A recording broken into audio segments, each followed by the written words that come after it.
ચાલો વિદ્યાર્થી મિત્રો, 11 વિજ્ઞાન પ્રવાહનું ચોથું ચેપ્ટર સદીશો, જેનો છઠ્ઠો લેક્ચર આજે. આજના લેક્ચર્સમાં આપણે જોવાનું છે સદિશ ગુણાકાર. આગળના લેક્ચરમાં આપણે અદિશ ગુણાકાર, કે જેને ડોટ ગુણાકાર પણ કહેવાય છે, તેના વિશે અભ્યાસ કરી ગયા. આજે સદિશ ગુણાકાર, નામ પરથી જ હવે તમને ખ્યાલ આવી જવો જોઈએ કે સદિશ ગુણાકાર છે, માટે એ પ્રકારનો ગુણાકાર હશે બે સદિશ રાશિઓનો કે જેથી આપણને જે પરિણામ મળશે તે સદિશ રાશિ હશે. કેવી રાશિ હશે? સદિશ રાશિ.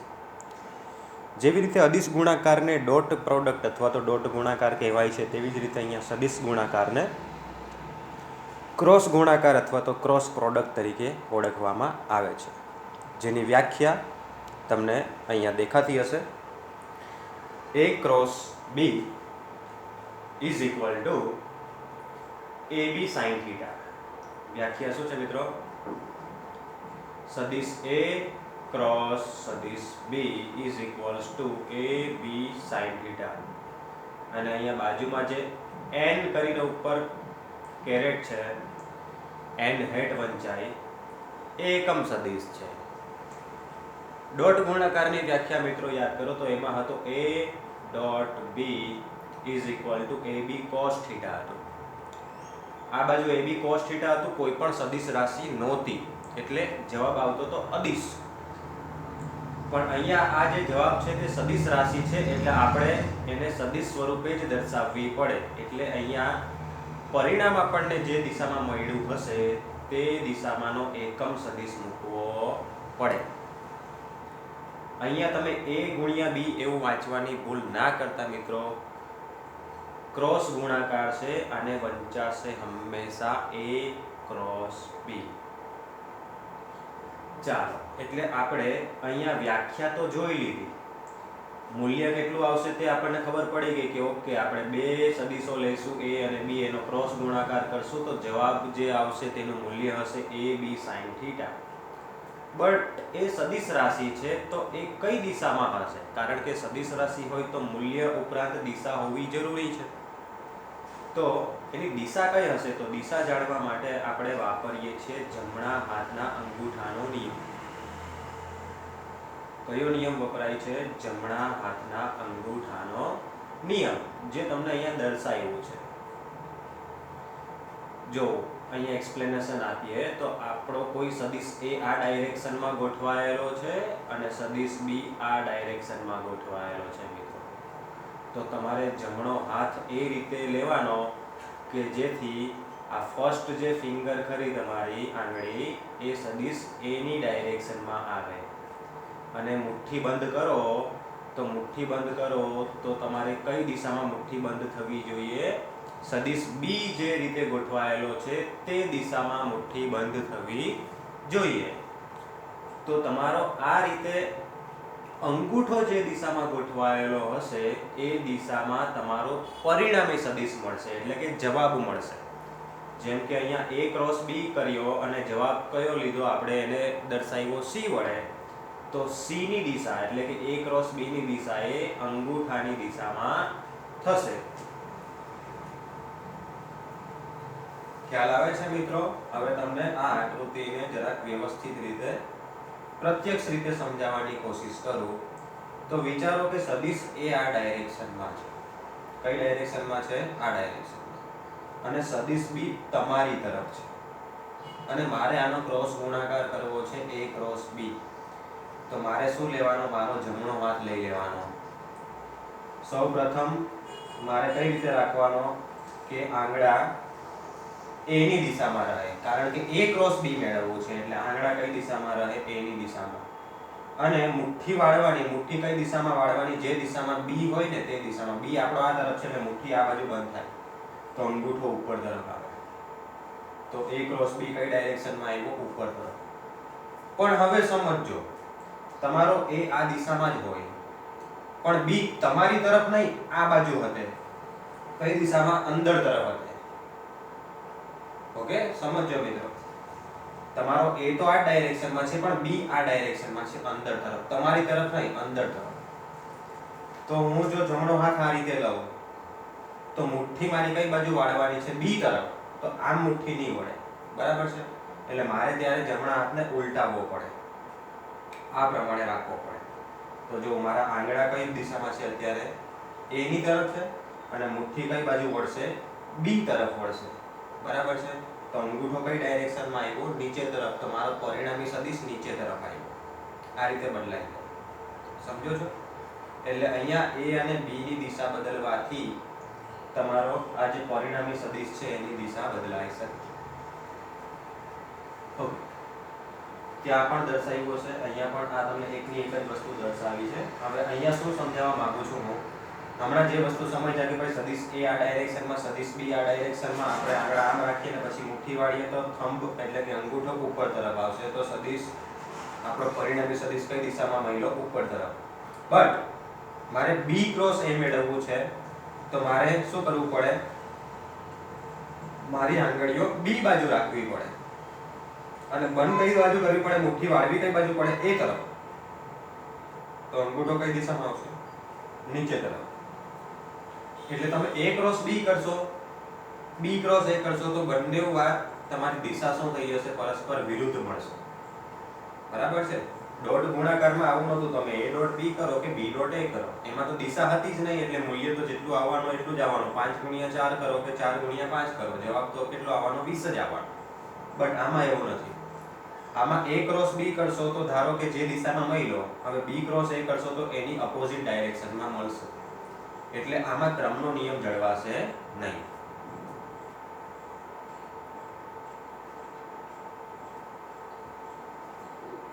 હવે જો કોઈને જમણા હાથના અંગૂઠાના નિયમમાં ખબર ના પડતી હોય કે ભાઈ આ જમણો હાથ કઈ રીતે લેવો અને અંગૂઠો ને આ ડાયરેક્શનમાં ખબર ના પડતી હોય, મિત્રો આને યુઝ કરતા ના આવડતું હોય ને, તો આ નિયમ પરથી જ સ્ક્રૂ, વિશ્વમાં જેટલા પણ સ્ક્રૂ છે બધા આ જમણા હાથના અંગૂઠાના નિયમ પર તો કામ કરતા હોય છે. એટલે આપણે ઘણીવાર આને જમણા હાથના સ્ક્રૂનો નિયમ તરીકે પણ ઓળખીએ છીએ.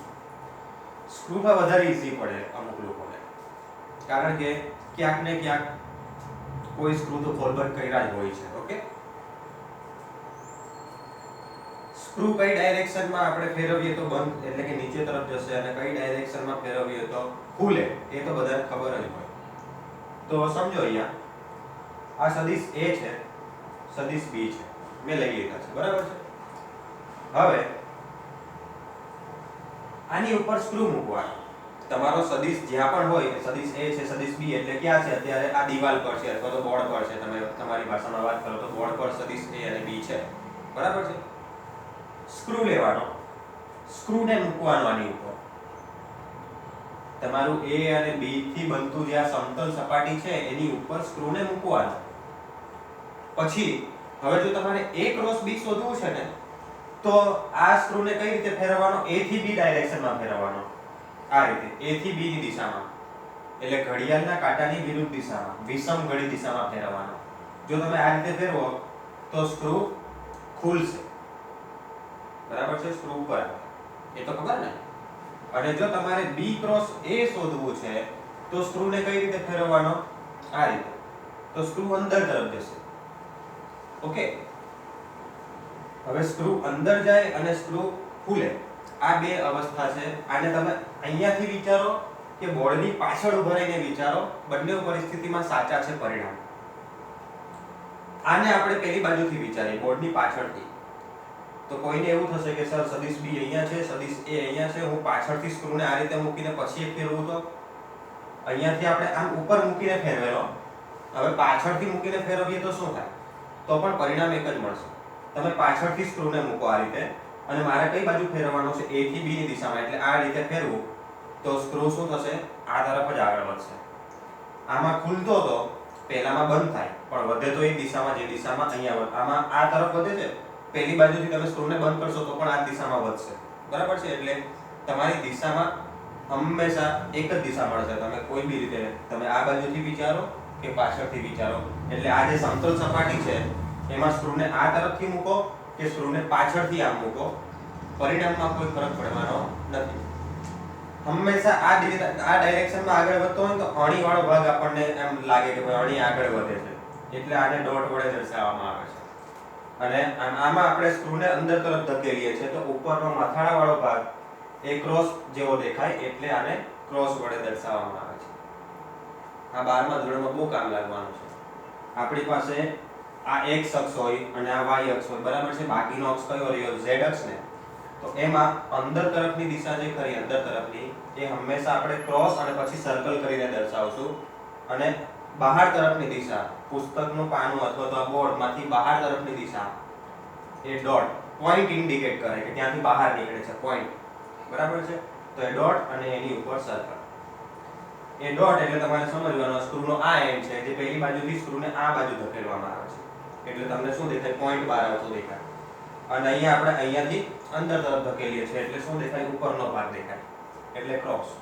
અહીંયા ડોટ. સીધી ભાષામાં બહાર તરફની દિશામાં ડોટ પાડવાનો, અંદર તરફની દિશામાં ક્રોસ પાડવાનો, બરાબર છે. એટલે 12મા ધોરણમાં તમને તકલીફ ના ઊભી થાય. ચાલો હવે આગળનો ટોપિક જોવાનો છે એકમ સદિશો માટે ક્રોસ ગુણાકાર. આ જ વસ્તુ આપણે એકમ સદિશો માટે ડોટ ગુણાકાર પણ અભ્યાસ કરી ગયેલા હતા, યાદ હોય તો. હવે આપણે ક્રોસ ગુણાકાર જોવાનો છે, પણ એની પહેલા એક મુદ્દો જે બાકી રહી જાય છે તે આપણે ચર્ચા કરી લઈએ. કે જો તમે આ વ્યવસ્થિત રીતે સમજેલા હોય ને તો ખબર પડે કે તમારો સદિશ A અને સદિશ B ગમે ત્યાં ગોઠવાયેલો હશે, બરાબર છે. એનું એક સમતલ સપાટી તો બનવાની જ છે. હવે A ક્રોસ B કરો કે B ક્રોસ A કરો, એ જે જવાબ મળ્યો તમને એ કાં તો કઈ દિશામાં મળવાનો? આ દિશામાં, એટલે આ તરફ અથવા તો અંદર તરફ. જ્યાં બંનેને કેવો હશે? લંબ જ હશે. જોઈ લો, આ તરફની દિશા, મારો અંગૂઠો કઈ તરફ છે? તમારી તરફ છે. તો આને તો લંબ થયું ને, અને આને પણ લંબ થયું. એટલે સદિશ ગુણાકારમાં જે પરિણામ મળે ને આપણને, પરિણામ એ જે બે સદિશોનો આપણે સદિશ ગુણાકાર કર્યો હોય, અહીંયા કોનો કર્યો છે? A અને B નો. એ બંને સદિશોને લંબ જ હશે, બરાબર છે. તમે કોઈ પણ સદિશ લઈ લો x y z, એક સદિશ x લઈ લો, બીજો સદિશ y લઈ લો, આ બંનેનો કયો ગુણાકાર કરો? ક્રોસ ગુણાકાર. તો જો બી પરિણામ મળશે તમને, બરાબર છે, એ x અને y બંનેને કેવું હશે? લંબ જ હશે. આ મગજમાં ક્લિયર રાખો. ચાલો હવે આપણે એકમ સદિશો પર જઈએ. પહેલા i ક્રોસ i, પછી j ક્રોસ j અને પછી k ક્રોસ k લઈ લઈએ. તમને આગળ આવી જ ગયેલું છે. i નું મૂલ્ય 1, આ i નું મૂલ્ય પણ 1 અને ક્રોસ ગુણાકાર છે એટલે sin મુકાય. i અને i બંને કઈ દિશામાં આવે? x દિશામાં જ આવે, એટલે બંને એક જ દિશામાં છે એટલે ખૂણો 0 બને. sin 0 ની વેલ્યુ 0 થાય, એટલે એવી જ રીતે j ક્રોસ j પણ 0 થશે અને k ક્રોસ k પણ 0 થશે, બરાબર છે. i ક્રોસ i પણ 0, j ક્રોસ j પણ 0 અને k ક્રોસ k પણ 0. ડોટ ગુણાકારમાં i ડોટ i 1 થતું હતું, j ડોટ j 1 થતું હતું, કારણ કે એમાં cos આવતો હતો. આમાં sin આવે છે, બધું બદલાઈ જશે. એટલે આ બધા પેરામીટર ધ્યાનમાં રાખજો. 12મા ધોરણમાં ખૂબ જ કામના છે, કારણ કે ત્યારે તો sin 90 ને cos 0 ની વેલ્યુ પણ લોકોને ખબર નથી હોતી, ભૂલી જાય છે. ચાલો હવે આપણે i cross j, j cross k, k cross i અને એનો ઊંધું j ક્રોસ i, પછી અહીંયા આનું ઊંધું કરીએ તો k ક્રોસ j અને આને રિવર્સ ઓર્ડરમાં લખીએ તો i ક્રોસ k મેળવીએ.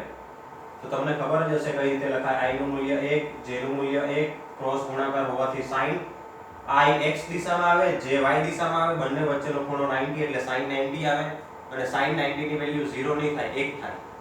એટલે આ પણ 1, આ પણ 1 અને આ પણ મૂલ્ય કેટલું આવ્યું? 1.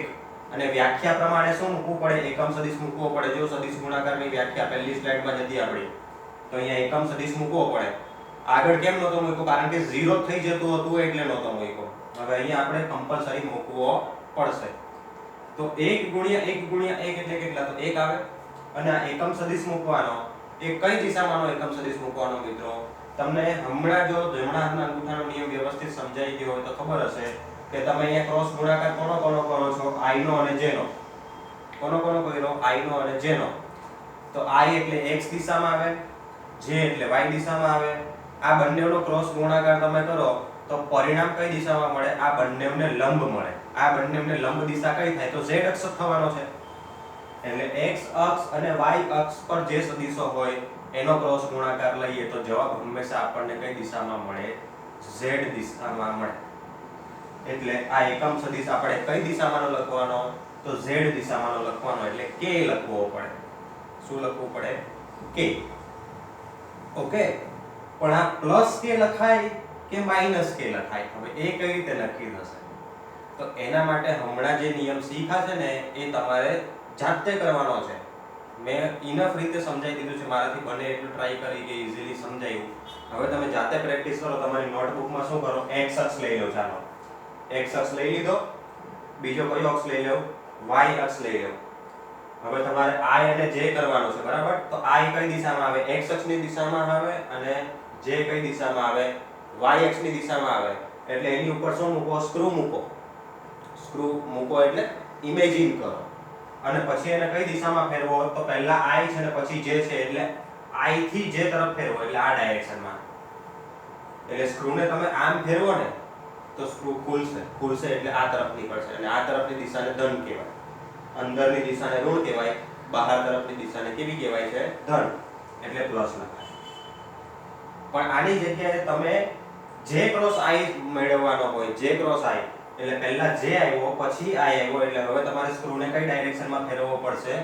આ ડાયરેક્શનમાં. અને આ ડાયરેક્શનમાં ફેરવો એટલે અંદર તરફ ધકેલાશે, એટલે માઈનસ k લખાય.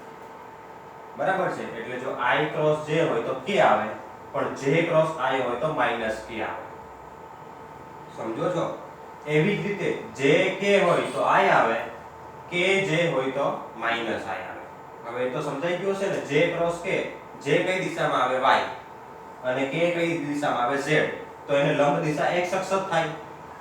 એટલે j ક્રોસ k કરશો તમે તો i મળશે, એટલે કે ધન x દિશામાં આગળ વધશે, અને k ક્રોસ j કરશો તો ઋણ x દિશામાં આગળ વધશે. આ બધું તમારે કઈ વેરીફાઈ કરવાની જરૂર નથી. જોઈને નોટબુકમાં કે ક્યાં કયો અક્ષ લેવો ને કઈ રીતે ઇમેજિન કરવું, એ તો બહુ કંટાળાજનક પ્રોસેસ છે. ખાલી એક વસ્તુ મગજમાં ઉતરી જવું જોઈએ કે આ વસ્તુ જે આપણે k લખ્યો તે કઈ રીતે આવ્યો છે. આના પછીનું બધું એ જ રીતે આવે. બરાબર છે? હવે મેં તમને સમજાવ્યું. એકવાર i ક્રોસ j કરો એ ઈઝી રહી, અને j ક્રોસ i કરો એ ઈઝી રહી. ઓટોમેટિકલી સ્ક્રૂ તમને કઈ ડાયરેક્શનમાં વધે, ધન કે ઋણ દિશામાં, એ તમને ખબર પડી જાય, અને ખ્યાલ આવી જશે કે અહીંયા માઈનસ કેમ લખ્યું છે ને અહીંયા પ્લસ કેમ લખ્યું છે. પછી બીજા બધાને ચેક કરવાની કોઈ જરૂર નથી. હવે આ બધું કઈ રીતે યાદ રાખવું? તો હું દર વખતે એક જ વસ્તુ શીખવાડું છું. જો અહીંયા લખ્યું છે i j k, i j k. કેટલી વાર લખવાનું? 2 વાર. i પછી j પછી k, ફરી પાછું i પછી j પછી k. 2 વાર લખવાનું. હવે સમજો. જો આપ માનો કોઈ પણ ક્રોસ ગુણાકાર આ તરફ જતા આવે, કઈ તરફ? ધન દિશામાં, તો ધન લખાય, અને આ તરફ જતા આવે તો ઋણ લખાય. જેમ કે i ક્રોસ j, તો i પછી તરત જ j આવવો જોઈએ. અહીંયા i પછી j આવ્યો ને, તો અહીંયા i પછી j આવવો જોઈએ. કઈ દિશામાં જઈએ તો આવે? આ દિશામાં. i પછી તરત j આવ્યો તો લખાશે શું? Plus k. છે i j તો શું લખાય? k. હવે જોજો, j k તો j k તો શું લખાય? i. k i તો k i તો શું લખાય? j. છે સરળ? આ પહેલા ત્રણે ત્રણ ક્રમમાં જ આવી. i j તો k, j k તો i, k i તો j. આ ત્રણ સમજ પડી ગઈ? હવે આ ત્રણ જો, j ક્રોસ i તો તમે શોધો, j પછી i નહીં આવે, ક્યાંય નહીં આવે. i પછી j આવે, j પછી તો ડાયરેક્ટ k જ આવે, i નહીં આવે. જોઈ લો, આ ડાયરેક્શનમાં નહીં આવે. એટલે હવે તમારે કઈ ડાયરેક્શનમાં જવું પડશે? આ ડાયરેક્શનમાં ચેક કરો કે j પછી i આવે છે. યસ, આ બાજુ જશો તો j i આવ્યો ને, તો j ક્રોસ i તો માઈનસ k લખાશે, કારણ કે આપણે ઋણ દિશામાં જઈએ છે. આ રીતે યાદ રાખશો તો બહુ સરળ રહેશે. j ક્રોસ i તો minus k, i cross k તો માઈનસ j. જોઈ લો, આ આવી ગયું kj છે, kj તો માઈનસ i, અને આ છે ki વાળું. સો મારાથી કદાચ સોરી ik વાળું, i અને k. So i cross k તો માઈનસ j. મારાથી આ બંનેના ઓર્ડર આમ તેમ લખાઈ ગયા છે ઉપર નીચે, પણ તમે જોઈ શકો છો kj તો માઈનસ i. પછી અહીંયા શું છે? i ક્રોસ k તો i k તો માઈનસ છે. એટલે જો તમને આમ જતા ક્રમ જળવાતો હોય તો માઈનસ અને આમ આવતા ક્રમ જળવાતો હોય તો ધન. સમજો છો? કેટલી વાર લખવું પડશે આ તમારે? 2 વાર લખવું પડશે અને ચેક કરવાનું કે આ બાજુ જતા ક્રમમાં આવે છે કે પછી આ બાજુ જતા ક્રમમાં આવે છે. Pendulum kj. ઓકે, સો આશા રાખું કે તમને હવે આમાં કોઈ કન્ફ્યુઝન નહીં હોય અને રહેવી પણ ના જોઈએ, કારણ કે સદિશ ગુણાકાર વિશે આપણે જેટલું પણ અભ્યાસ કરશું એ તમે 12મા ધોરણ સુધીમાં આમાંનું 80 થી 90% ભૂલી ગયા હશો. અને ત્યારે આપણે 2 ચેપ્ટર એવા જોવાના છે કે જેમાં તમારો આ ગુણાકાર સિવાય મેળ જ નથી પડવાનો. તો ત્યારે પછી એમ ના થાય કે આ સહેલી વસ્તુ જે હતી તે તમે યાદ ના રાખી હોય. કમસે કમ આ એકમ સદિશોના ક્રોસ ગુણાકાર અને ડોટ ગુણાકાર તો તમને આવડવા જ જોઈએ. ચાલો, તો હવે થોડુંક ક્વિક જશું, થોડુંક ફાસ્ટ ફોરવર્ડમાં. 2 નો ક્રોસ ગુણાકાર કરીએ બેઝિક રીતે. સરવાળા બાદબાકી બેઝિક રીતે જોઈ ગયા, ડોટ ગુણાકાર જોઈ ગયા, તો એવી રીતે ક્રોસ ગુણાકારને પણ બેઝિક રીતે આપણે ટ્રાય કરીએ. a લખાય, b લખાય. આ તો લખતા આવડે. જેવી રીતે ડોટ ગુણાકારમાં જેટલા પણ પદો બનેલા એવી રીતે અહીંયા પણ બનશે. પહેલાનો ક્રોસ ગુણાકાર પહેલા સાથે, પહેલાનો ક્રોસ ગુણાકાર બીજા સાથે, પહેલાનો ક્રોસ ગુણાકાર ત્રીજા સાથે, એટલે એની 3 ટર્મ આવી ગઈ. જોઈ લો.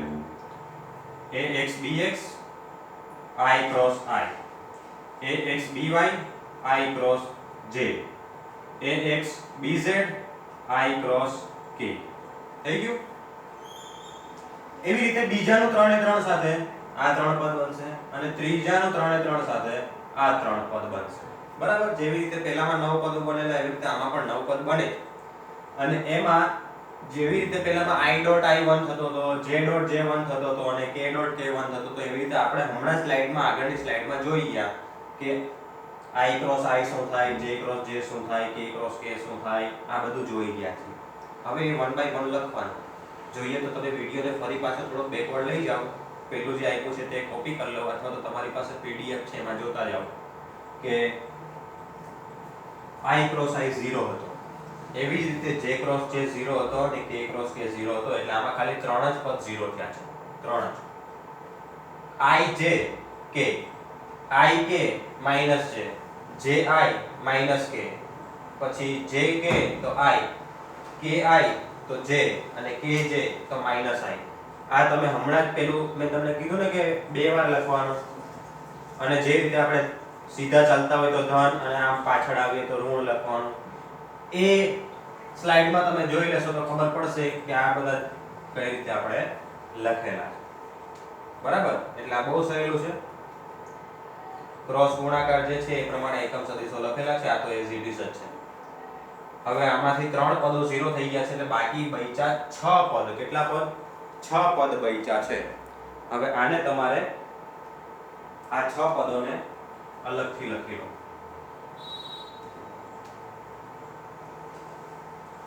આટલું સ્ટેપ તો આવડે ને? હવે ત્યારબાદ શું કરવાના? શોધવાના. ઓકે, આમાં પણ i કેપ છે, આમાં પણ i કેપ છે, એટલે આ x ઘટક હોવા જોઈએ. એવી રીતે આ j કેપ એટલે આ કયા ઘટક હોવા જોઈએ? y ઘટક. અને આ હોવા જોઈએ z ઘટક. અથવા તો તમારી ભાષામાં ભાઈ આમાંથી i ને કોમન કાઢો, આમાંથી j ને કોમન કાઢો અને આમાંથી k ને કોમન કાઢો.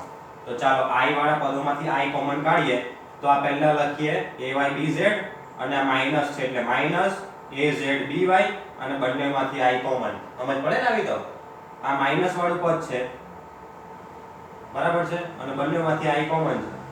ચાલો હવે પ્લસ પહેલા આ લખીએ j વાળું az bx, પછી આ માઈનસ છે એટલે વચ્ચે માઈનસ અને ax bz. એવી જ રીતે ત્રીજામાંથી કાઢીએ તો આ એક પરિણામ મળ્યું. ડોટ ગુણાકાર કરેલો ત્યારે બહુ સહેલું હતું. ax bx ay by az bz. વાત પતી ગઈ. યાદ રહી જાય, સરળ અને એકદમ શું કહેવાય મગજમાં આવી જાય એવું પદ હતું.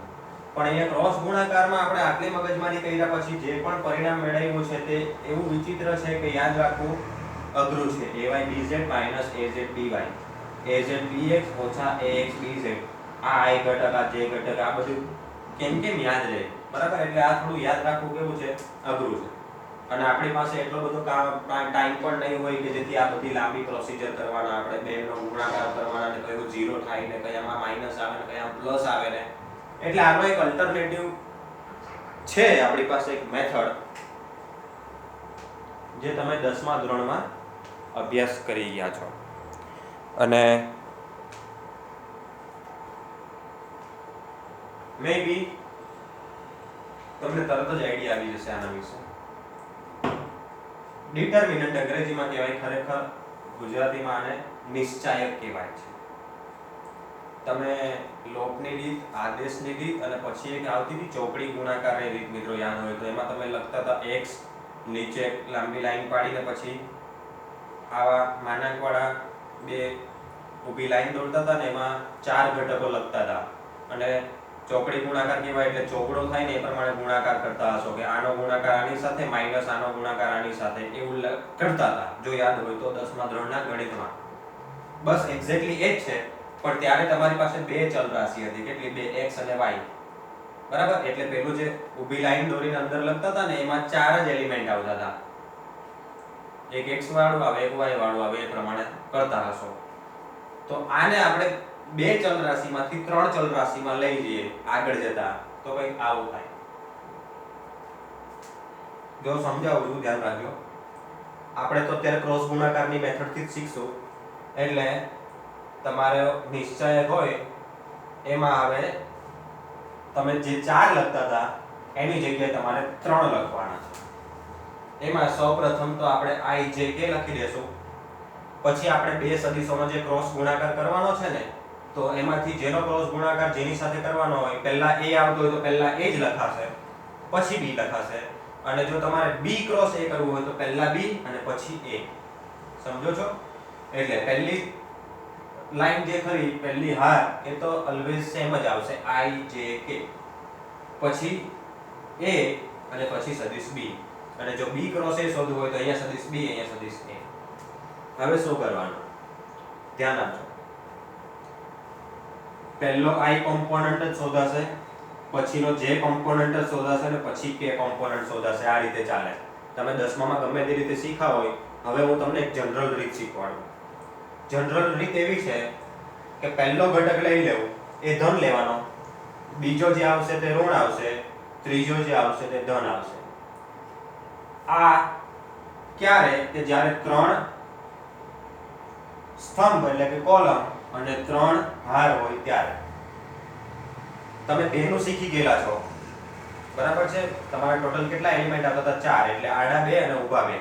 અહીંયા આડા 3 છે ને ઊભા પણ 3 છે. હજુ આગળ જશો તો 4 બી આવી શકે, 5 પણ આવી શકે, 6 પણ આવી શકે. તો હંમેશા એક જ વસ્તુ યાદ રાખવાની, પહેલું લો એ ધન, બીજું ઋણ, પછી ધન, પછી ઋણ, ફરી પાછું ધન, પછી ઋણ, પછી પાછું ધન. આ પ્રમાણે ક્રમ ચાલે છૂટા પાડતી વખતે, બરાબર છે? તો એ યાદ રહી ગયો હોય તો પહેલો ઘટક ધન, બીજો ઘટક ઋણ, ત્રીજો ઘટક ધન. મગજમાં બેસી ગયું? હવે જે ઘટક શોધતા હોય ને તેને ઢાંકી દેવાનું. આપણે i શોધીએ છે ને, તો i જે લાઈનમાં હોય તેને પણ ઢાંકી દેવાનું અને જે ઊભી કોલમમાં હોય તેને પણ ઢાંકી દેવાનું. એટલે બચ્યા 4 જ. આનો ક્રોસ ગુણાકાર કરવાનો એટલે ચોકડો પાડવાનો. અહીંયા ખબર ને, ay bz minus by az. આવડે ને આવું? તો જે 10માં કરતા હતા તે જ છે. આ બંનેનો ગુણાકાર ઓછા આ બંનેનો ગુણાકાર. ઈઝી. ચાલો, એટલે i વાળું પતી ગયું. હવે j વાળું. આ માઈનસ કેમ લખાય છે તો તમે ઓલરેડી કહી દીધું મેં તમને. હવે જે વાળું છે તો જે કઈ લાઈનમાં છે લાઈન પણ ઢાંકી દેવાની અને જે કોલમમાં છે એને પણ ઢાંકી દેવાની. તો બચ્યા 4. આનો ક્રોસ ગુણાકાર કરવાનો એટલે આનો આની સાથે થશે, axbz થઈ ગયો માઈનસ bxaz. સમજો છો ને? અને છેલ્લે z ઘટક શોધતી વખતે, z ઘટક શોધો છો એટલે આ લાઈન તો ઢાંકી દેવાની આવે, આને પણ. એટલે બચ્યું શું? તો એનો ક્રોસ ગુણાકાર કરો એટલે axby bxay. સહેલું છે. એટલે આ મેથડ એવી છે કે યાદ રહે. હવે આ એક સમીકરણ મળ્યું છે અને આગળની સ્લાઇડમાં એક સમીકરણ હતું, તે બંને સમીકરણ હું કહું છું કે બંને સરખા જ છે. તમને ક્યાંય પણ પ્રોબ્લેમ લાગતો હોય કે ના સર આ સમીકરણ અને આગળનું સમીકરણ બંને સરખા નથી, તો તમારે મને પર્સનલી કોન્ટેક્ટ કરીને કહેવાનું, બરાબર છે. પણ હું કહું છું સરખા છે અને હું કહું છું એટલે સરખા જ હશે. હવે કેમ સરખા છે તે તમારે જાતે સમજી શકો એવું પદ છે. ટ્રાય કરજો અને તો પણ તમને એવું લાગે કે ના સર અલગ જ છે, તો તમે મને પર્સનલી કોન્ટેક્ટ કરી શકો કે આ પહેલું સમીકરણ આપણે આગળની સ્લાઇડમાં જોયું, જો હું બતાવું. આ કે આપણે પદ્ધતિસર ગયેલા a ક્રોસ b કરતા અને આવું મેળવેલું, જે યાદ રાખવું અઘરું છે, બરાબર. સમીકરણ આ એક છે અને બીજું સમીકરણ હમણાં આ નિશ્ચયક વાળી મેથડથી મેળવ્યું. આ બંને સમીકરણ મારી દ્રષ્ટિએ સરખા છે. હવે તમારે ચેક કરો અને જો કે હું જે કહું છું તે પ્રમાણે સરખા દેખાય છે તમને, અને નો સરખા દેખાતા હોય તો મને કહો કે ના સર અલગ છે. પ્લસ માઇનસ બધું બારીકાઈથી જોજો તો તમને ખ્યાલ આવશે, બરાબર છે. આ ખ્યાલ આવી ગયો છે. પહેલો પ્લસ, બીજો માઇનસ, ત્રીજો પ્લસ.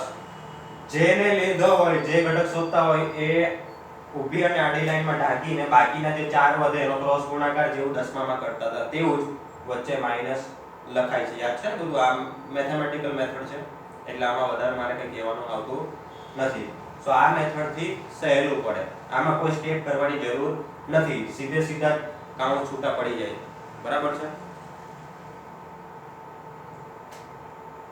ચાલો હવે આમાં કંઈ જોવાની જરૂર નથી એટલે આપણે a ક્રોસ b ને આપણે આ રીતે પણ લખી શકીએ. આ તો હું તમને આજે પહેલા જ કહી ગયો કે a ક્રોસ b અને b ક્રોસ a ક્રમનો નિયમ નહીં જળવાય, દિશા વિરુદ્ધ મળશે તેથી. પણ હા, a ક્રોસ b બરાબર માઇનસ b ક્રોસ a લખી શકાય કારણ કે આ ધન દિશા તો આ ઋણ દિશા, બરાબર છે. એટલે આ સ્લાઇડમાં એટલા બધા કંઈ મહત્વના મુદ્દાઓ નથી. આજનો લેક્ચર અહીંયા આપણે ફિનિશ રાખીએ. સદિશ ગુણાકાર વિશેની જેટલી પણ માહિતી મેળવવાની હતી ને તે આપણે ચર્ચી લીધી છે. હવે નેક્સ્ટ ટાઈમ આને રિલેટેડ એક્ઝામ્પલ જોઈએ તો તમને વધારે અનુકૂળતા આવશે. ઓકે.